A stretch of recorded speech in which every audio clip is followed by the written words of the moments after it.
Hi, my name is Sarah. I'm writing this email because something really strange happened to me. I live in India, and this happened about 2 years ago when I was 16. I live with my parents and 2 older brothers. In our neighborhood, there are only about 10 houses built in the same style, 2-story houses. My parents and I sleep on the first floor, and my brothers sleep on the second. So it was just like any other morning. I woke up and my mom and older brother, Ali, were talking in another room. They were loud, but I didn't really pay attention. I was brushing my teeth and getting ready for school when my brother came into my room and jokingly said, "Want to see a ghost? Come here." I was so confused and a little creeped out. He walked to my parents' room and pointed to the window. "Look." There was a huge road in front of our house, and I saw a man standing in the middle of it, wearing a shawl.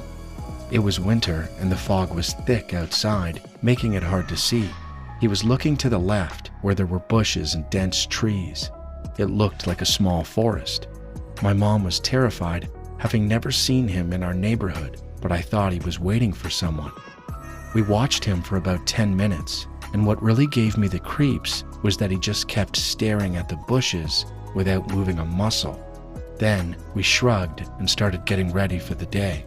My older brother Assad used to always take me to college on his scooter, and as we were leaving, I saw the man standing in the middle of the road, still facing the bushes.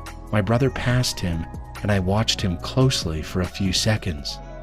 He was wearing white pajamas and a light brown kurta. His shawl was off-white and covered him from head to knee. I could only see his eyes, and when my eyes met his, a shiver ran through my body. I could only see his eyes, but I could tell he was smiling, and his smile seemed to be a wide grin. I got goosebumps. During the ride to college, I kept wondering, is he smiling at me, or is he smiling at something in the bushes? Once I got there, I quickly forgot about it and focused on my day. I left the university around 3 p.m. and rode home on a 3-wheeler, a vehicle similar to a taxi. I was on my phone the entire ride, and as I neared home, I thought of the man.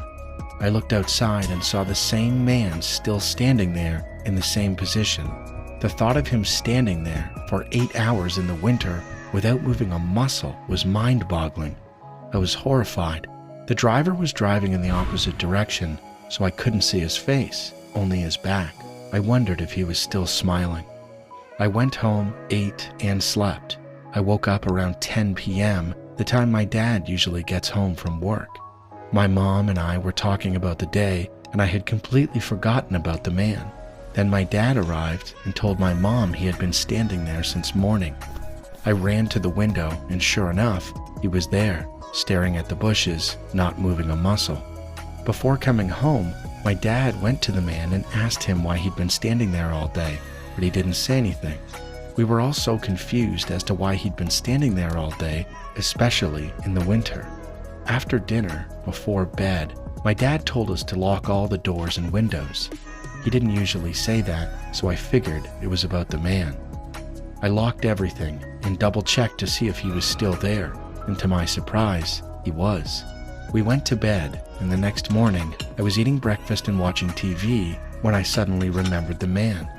I looked out the window, and he was gone. He hasn't been seen since. We were all horrified by it, but after a few days, we all collectively forgot about it. I asked countless questions like, why was he standing there? Why was he staring at the bushes? Was there something in the bushes? But we never got any answers, and the man standing outside still remains a mystery. It was a normal, cool evening. My mom and I were heading to Kohl's to buy some new clothes for me since I had outgrown my old ones.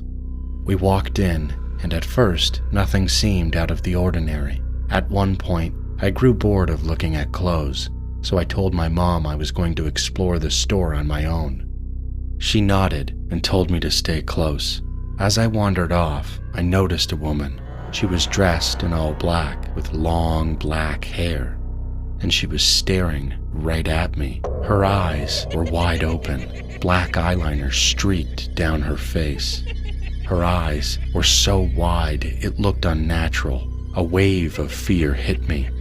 I frantically looked around for my mom. When I couldn't find her, panic started to set in. Then I turned back. The woman was even closer, smiling, that same unsettling, creepy smile.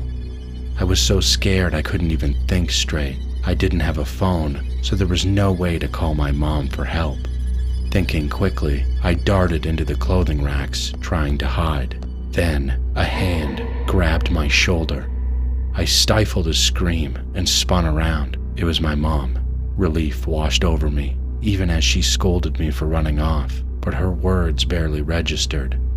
My mind was locked on the woman. The woman could still be out there, watching, waiting. Then, my mom's tone shifted. Her face grew more serious. She asked if I had seen a woman with long black hair and wide eyes. My heart skipped a beat. She had just described the exact woman I'd seen. I told her yes, that I had seen her and that I was terrified. My mom nodded. She quickly paid for our things and we left. Nothing happened after that, but the image of her never left me. Her eyes, her wide smile, even now, it still gives me chills. My name is Zama, and I'm from South Africa. In August of 2024, something terrifying happened to us. I live in a 2-bedroom apartment in a block of flats with my 9-year-old daughter Coco. One Sunday at 2:30 a.m., we were fast asleep with all the lights off, as we usually are. Then I suddenly woke up to the sensation of someone reaching for my tablet right beside me. At first, I thought it was my daughter Coco. She often grabs the tablet when she can't sleep. But then I realized something was very wrong. There was an unknown man in our apartment. I'm a light sleeper, especially where my daughter is concerned, so I screamed as loud as I could and grabbed him. I think my sudden reaction made him freeze for a moment.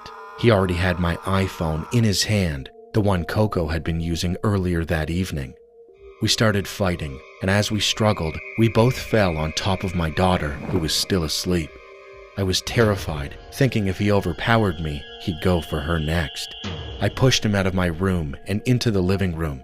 I was just trying to get him out. In a panic, I grabbed pots and pans and threw them at him, anything I could find. Finally, he backed away, opened the door, and ran out. I was in shock, thinking the door must have been unlocked, but later discovered he had crept in through the bathroom window. We live on the 2nd floor, and I never thought to lock that window. I assumed it was safe.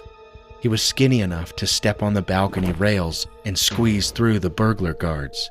Once inside, he unlocked the front door so he could escape quickly if he needed to. Despite my screams, none of my neighbors came to help. They called later to say they'd heard something, but hadn't come down.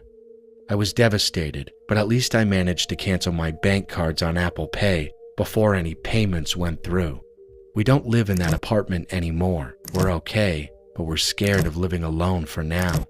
A few days later, we found out there was a group of thieves targeting homes in our area. I was the only person who woke up during the break-in. Others lost much more valuable items. 2 days after our incident, one of the thieves was found dead in the morning. I don't know whether it was the same man who entered our apartment, and honestly, I don't much care. They chose that life.